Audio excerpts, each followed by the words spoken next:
Hey guys, what's up? It's your girl, Nurse Channie. Y'all, guess what? I'm super excited. It's Nurses Week. It's Nurses Week 2020, and what a year it has been, okay? So 2020 was dubbed the year of the nurse, okay?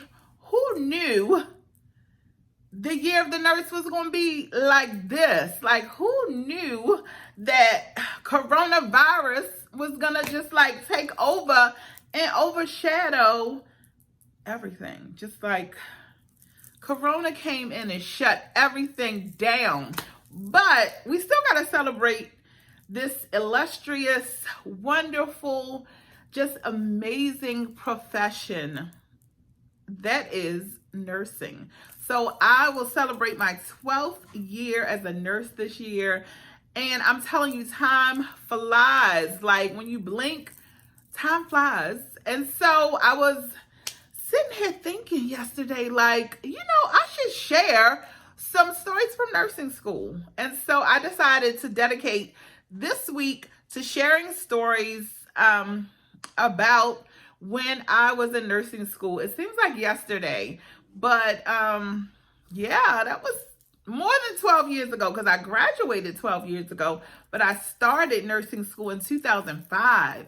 So that was 15 years ago when I started my journey to nursing school. Like undergrad was like one of the best times in my life, and I can say that with like 100% enthusiasm because I was a non-traditional nursing student. I had a whole husband, a whole 2 kids. So it was just such a struggle to finish nursing school. But the victory, I'm telling you, was getting to the end of that finish line of finishing nursing school. So for any of you guys who are out here who are struggling to get through nursing school because you have family obligations, or you're a single mom or a single dad, like, I'm here with you. I feel you. And don't quit. Keep going, because everything that you go through in your journey is part of your story, and you can't skip steps, okay? So that's my soapbox moment. But I want to keep this lighthearted and share some funny stories. So go ahead and keep watching if you want to relive some of my experiences from nursing school. Y'all, it's Nurses Week. I didn't even realize it was Nurses Week. Like, I know Nurses Week and Teacher Appreciation Week always kind of run together. And then I knew Mother's Day was coming up, but I don't know why I didn't make the correlation. But anyway, it's Nurses Week. So Nurses Week is kind of weird this year because I feel like it's being overshadowed by COVID-19 and all that drama. I know it's kind of like gloom and doom for some of us out here with nursing, and rightfully so. We've been going through a lot. 2020 is supposed to be the year of the nurse. It's been the year of getting on the nurses' nerves, but we got to celebrate it. We have to celebrate ourselves anyway for being in the trenches, doing the daggone thing. So shout out to you all. So I decided for this week, Nurses Week of 2020, I wanted to share nursing stories from my own personal experiences. And I'm going to start at the beginning. I always knew I was kind of going to be in the medical field. I was working as a medical assistant, and I had 2 little babies. Well, they weren't babies. My son was a baby, but my daughter wasn't. But I decided, you've been wasting all this time and all these resources, girl. Go ahead and finish nursing school. So I was going to CCBC, taking my prerequisites. I took all my sciences there. I think that was in like 2003-ish, 3 or 4. Took all my prerequisites, all my math classes. Girl, why did I keep failing microbiology? I took microbiology a good 4 times. Why? Because I would not sit down and study the content. So I ended up taking the micro 4 times with the same instructor at CCBC. He probably still worked there. I took his class 4 times. If you know anything about applying for a nursing program at a community college, at least here in Maryland, it is hella competitive because they have small classes and they only accept a small amount of students.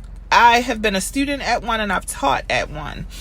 So I applied to their nursing program at CCBC so many times, but you had to have like A's in all of your sciences. And I told y'all I just failed micro 4 times. So I was like, I'm not going to let this be the end of my desire to be a nurse. I'm going to go ahead and just apply. I feel like one of my friends was like, apply at Coppin. And I started at Coppin when I was going to be a teacher years ago. So I was like, okay, let me go ahead and apply. So I applied at Coppin. I was invited to take what was called the nursing entrance test. We had to take that back then to get into the program. I think it's changed now. So y'all, I'm always late.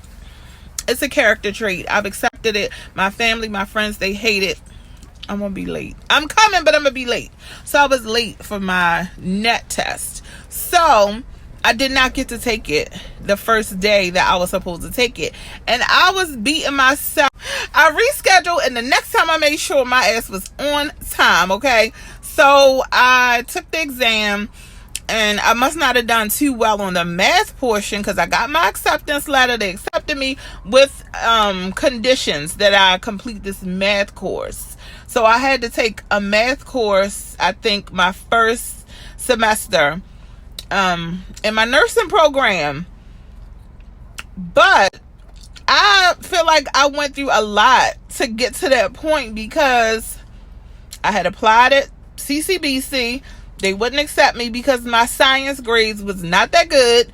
I applied to Coppin on a humble, was late for that nursing entrance test, got accepted with conditions. And I was so grateful. And I was like, okay, I have got to see this through. I got to see this program through. Even though I was irresponsible, I am also a strong believer that things happen the way that they are supposed to. And so when I first got into the nursing program, I was supposed to graduate in 2009 because I had to take 2 history courses. Well, I went and saw my advisor, which was Miss Rosa Kane, God rest her soul. And Professor Kane was like, why are you going to sit out for an extra year when you could graduate in 2008 if you go ahead and take these history courses back to back? So I packed my little schedule out and took whatever fundamental nursing courses I had to take, that math class I had to take, and I added on that history. And I was able to graduate in 2008 as opposed to graduating in 2009. Moral to the story is, no. Things do happen the way they are supposed to happen for you. Sometimes we put our little hands and toes in trying to self-sabotage like I did by being late for that test. But over me throughout that whole process. And I can't imagine a better undergraduate experience. Like, undergrad for me was everything. Grad school was a little pain in the butt. But undergrad, I do really believe that things happen the way they're supposed to. And I don't even think I would change a thing. I wouldn't change a thing. I'm so super grateful that somebody, the Lord, was watching. Undergrad was everything. I'm feeling so nostalgic right now. Yeah. So I'm going to share some nursing stories for the rest of this week.